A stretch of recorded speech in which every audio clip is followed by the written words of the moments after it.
Safi tu. Unaendeleaje? Niko poa pia, nashukuru Mungu. Za wapi tena na joto sina? Naelekea dukani mara moja.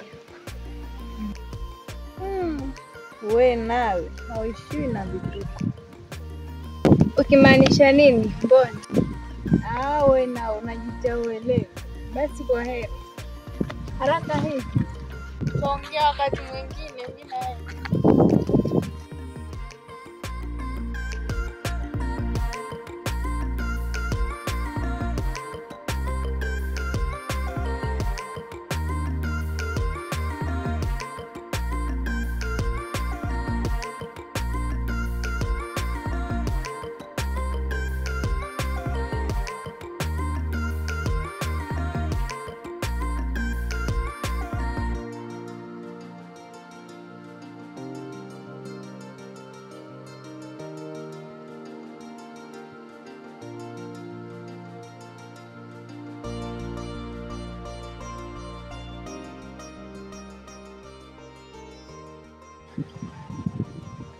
Mambo vipi kipenzi?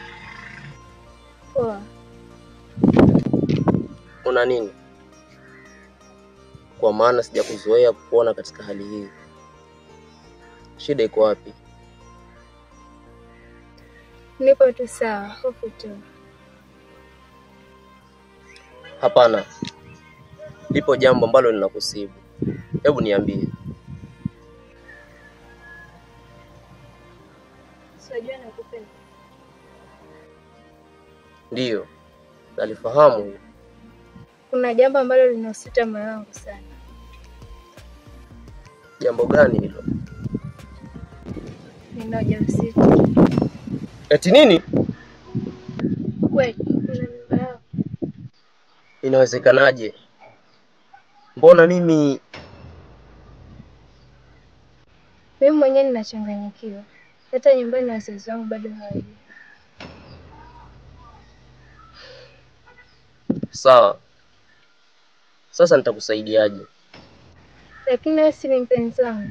Mbona unasema hivyo jamani? Sina uhakika kama hii mimba ni ya kwangu. Sasa mimi nitafanyaje na huu mzigo?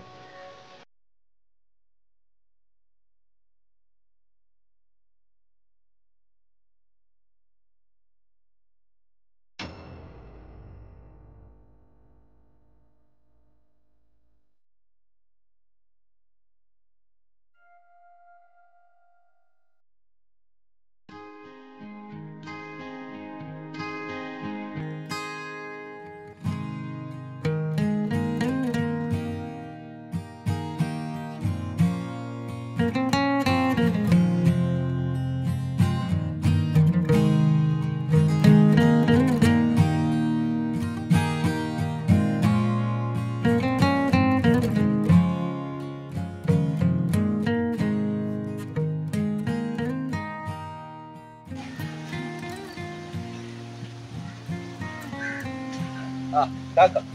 Mambo vipi? Poa. Ndio. Safi. Hey. Shukrani.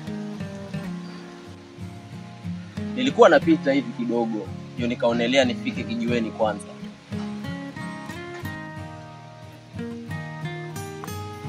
Kwanza, ni vizuri pia tumeonana maeneo haya.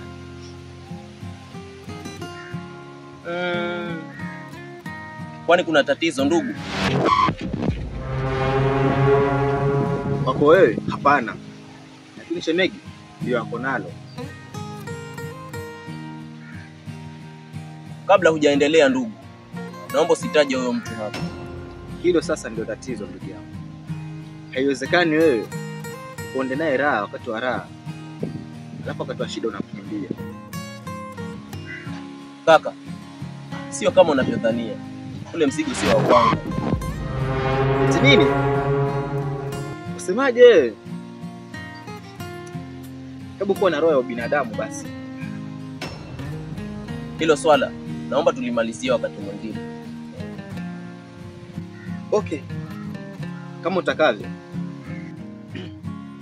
Baadaye basi. Ndio umenikasirikia au? Wewe fahimu? Mbona hivyo?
Niambie shehe. Poa. Kulikoni? Mbona mliongea? Fadhali pia shehe nikuta maeneo hapa kwa sababu nilikuwa na jambo kidogo. Mungu alikuwa ni wako. Jambo gani tena shemeji? Kwa sababu unavyojua akili yangu haiko sawa. Okay. Niliongea na ndugu yangu Zaki. Tulichoelezea. Anasemaje ana? Kama kawaida yake. Anasema mimba sio yake. Waachana naye, mtajua jinsi ya kufanya. Sawa. Ila hili swala sio dogo ujue shehe. Alifahamu hilo. Kwa heri. Sawa, baadaye.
Vipi? Kwani unaishi maeneo haya? Ndio. Huku ni maeneo ya kwetu. Oh. Nimefurahi sana kukuona. Nyumbani ni mbali na hapa? Hapana. Ni pale kwenye ule mti mrefu. Okay, sawa. Mimi na jambo nataka nikujuze. Ndio. Niambie na kusikiliza. Ni kuhusu rafiki yako. Yupi? Au wazungumzia Zamda? Ndio yeye. Zamda anapitia hali ngumu sana kwa sasa. Bado sijakuelewa. Kwa sababu ni juzi tu nilionana naye na alikuwa na hali yake sawa. Ndio. Ni mzima kiinje. Yaani kimaumbile. Lakini kifikra anabeba mzigo mzito sana. Ana nini hasa? Ni mjamzito. Makubwa. Zamda na mimba.